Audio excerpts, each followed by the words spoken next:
tindakan yang Ya pemirsa, lantas apa yang menyebabkan anak tega membunuh ibunya sendiri hingga tewas? Dan untuk mengetahui secara mendalam terkait dugaan anak menikam ibunya hingga tewas telah terhubung dengan psikolog remaja dan anak Vera Ita Biliana. Selamat sore Ibu Vera.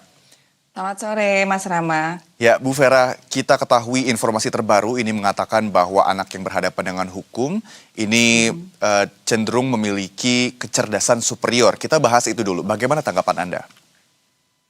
Ya,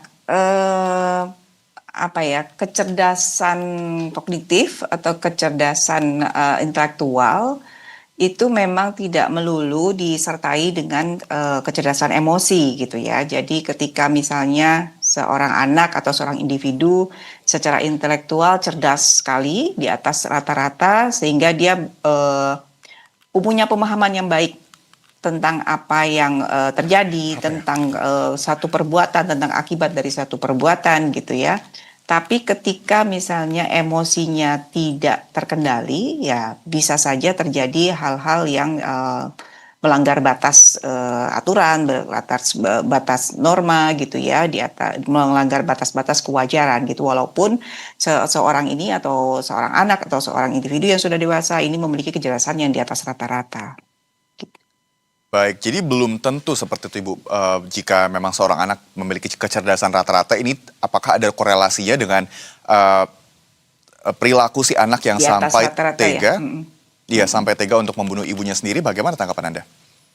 Jadi kalau kita melihat dari kasus ini gitu ya, ini kan memang akumulasi akumulasi dari pengalaman sang anak gitu ya, yang menyaksikan atau mengalami pola-pola kekerasan dalam kesehariannya, dalam kehidupannya di rumah gitu ya. Dan terus juga ditambah juga dengan game yang dia konsumsi, tontonan yang dia lihat, ini juga berbau atau diwarnai kekerasan.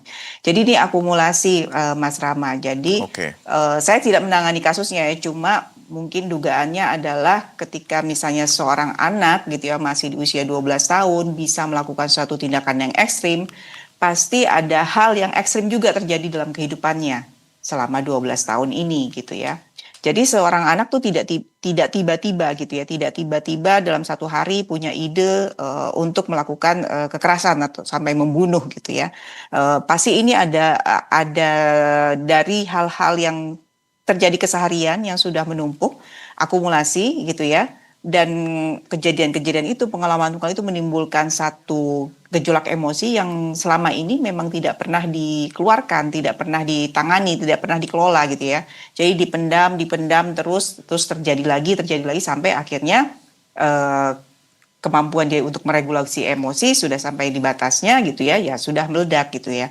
Nah, tambahan lagi bicara soal anak umur 12 tahun, anak umur 12 tahun itu masih usia pubertas di mana emosi juga sedang naik turun gitu ya. Regulasi emosi juga sedang dalam tahap perkembangan, dalam tahap berkembang gitu ya. Jadi memang belum kuat kendali emosinya. Masih butuh pendampingan, masih butuh penguatan yang harusnya datang dari orang tua khususnya. Tapi kalau kita baca berita gitu ya, pemaparan hasil penyelidikannya polisi, bahwa kita dapat gambaran bahwa orang tua pun juga tidak menunjukkan manajemen emosi yang baik di rumah gitu ya. Mereka menunjukkan kekerasan, melakukan kekerasan juga kepada anggota keluarga, anak dan pasangan gitu ya. Baik, Ibu Vera, tadi kan kita juga mengetahui informasi bahwa sang anak yang berhadapan dengan hukum ini menghabisi ibunya ketika ibunya ini menghapus game di handphone milik anak tersebut. Apakah tadi juga Bu Vera mengatakan bahwa pada usia 12-13 tahun ini sebenarnya anak masih meraba-raba terkait dengan regulasi emosinya, masih perlu bimbingan dan lain sebagainya.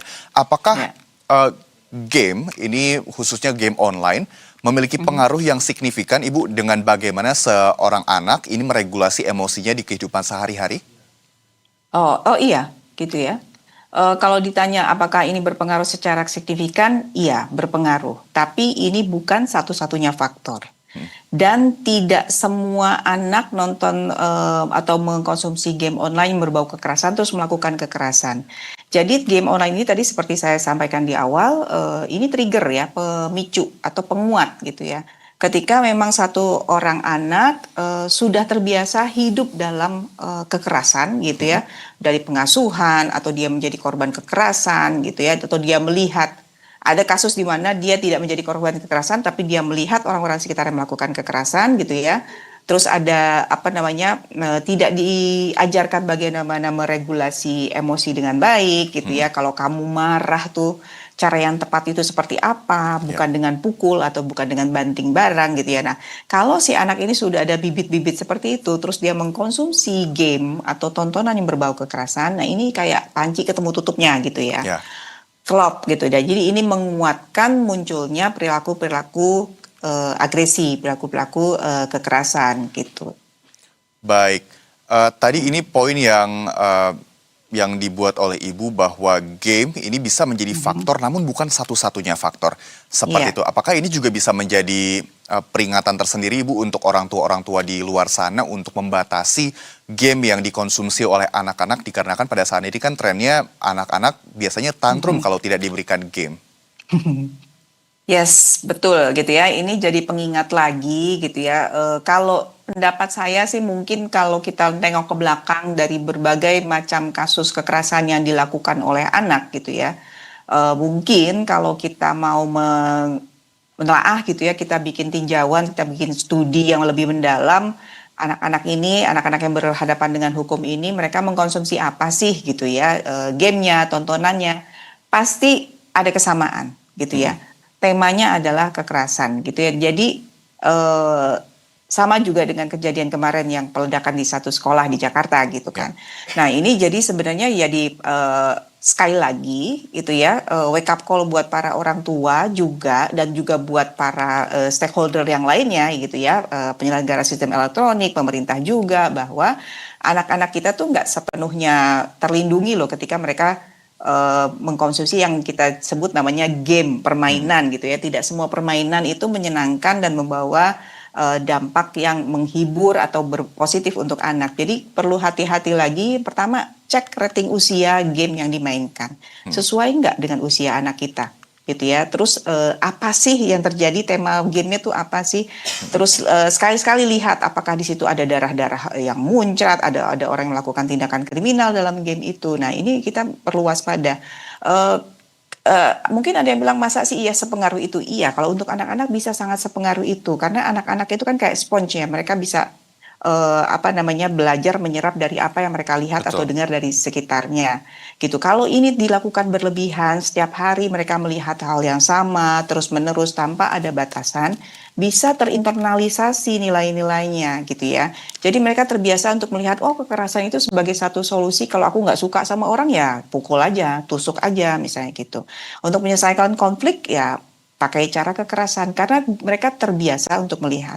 Dan ada juga dampaknya adalah sensitivitas terhadap orang yang tersakiti itu jadi berkurang gitu, jadi menurun. Jadi ketika melihat ada orang yang kesakitan, dipukul terus sakit, luka atau gimana, itu jadi hal sesuatu yang biasa gitu ya. Tidak memunculkan empati yang seharusnya gitu. Karena mereka sudah terbiasa melihat itu dari Baik. kesehariannya. Salah satunya game. Salah satunya game, ya Ibu. Kalau kata pepatah juga we are what we see. Jadi kita sebagai orang tua, Iya. sebagai orang yang memiliki tanggung jawab terhadap seorang anak ini perlu memastikan bahwa apa yang dikonsumsi oleh anak-anak baik secara tontonan ataupun game yang dimainkan ini memiliki nilai yang juga positif dan meminimalisasi nilai-nilai negatif ya. Terima kasih psikolog remaja dan anak Ibu Vera Ita Biliana Terima kasih. atas informasinya dan juga waktunya pada sore hari ini. Selamat kembali beraktivitas.